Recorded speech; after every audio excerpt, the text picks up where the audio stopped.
let's look at it. It says the fourth term of an AP is 13. Why the third term is 31? What is the 24th term? Okay, the fourth term is equals to 13. The third term is equals to 31.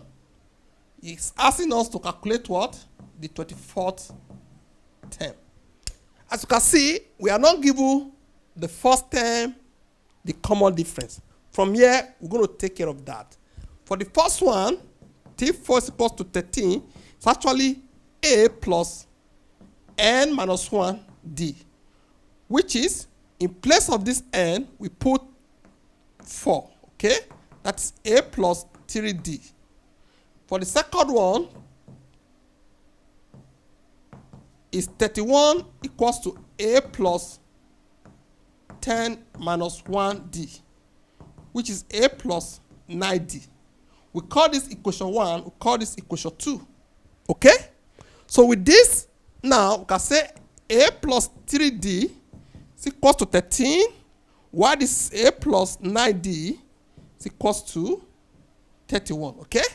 So now we can subtract this from this to have here 0, here will be minus 6D equals to this will give us minus 18. Divide both sides by minus 6. You agree with me? D therefore is equals to 3.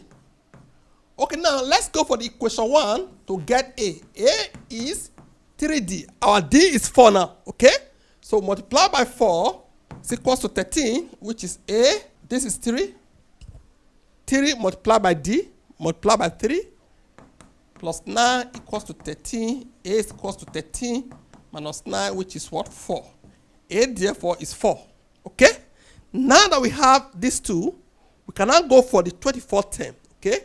So the 24th term now is equals to A plus N minus 1 D, which is A being 4, 24 minus 1, then we put 3.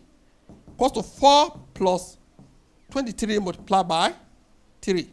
This is 4 plus 69. You agree with me? If you have this, now I'm going to have 73. This is the answer, okay?